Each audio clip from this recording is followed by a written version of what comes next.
c'est exactement ça. Événement majeur de l'année culturelle vendéenne, le refuge du livre met un coup de projecteur sur la création littéraire à l'échelle du département. Ici, au cœur de ce lieu chargé d'histoire, depuis 5 ans, les livres et leurs auteurs prennent possession des lieux, mais avec cette année, un invité surprise, la pluie.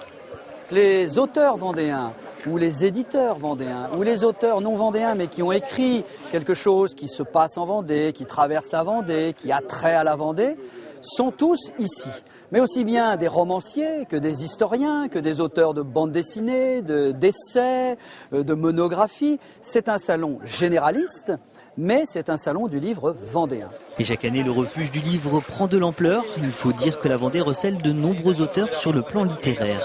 Nous avons cette année, après une progression régulière, plus de 100 auteurs présents, 15 éditeurs, des sociétés savantes qui sont présentes et associations autour du livre, des bibliothèques de Vendée, notamment du canton où nous sommes, sont présentes également.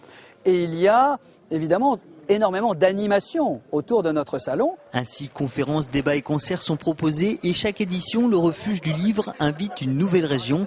Après l'Aquitaine et la Bourgogne, c'est l'Alsace-Lorraine qui est à l'honneur cette année. Quand on connaît l'histoire du refuge de Gralham, maintenant nous connaissons qu'il y a des liens, si vous voulez.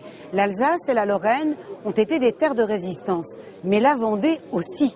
Et ça, si vous voulez, la terre qui résiste nous lie. Et donc, je crois que nous allons pratiquer un cousinage à longue échéance et j'imagine que d'autres salons en Lorraine et en Alsace auront à cœur d'inviter la Vendée.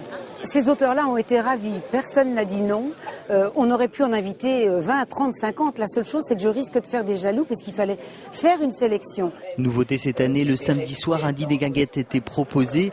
De quoi mettre en appétit avant d'assister sur ce même site au 3e festival des contes en forêt.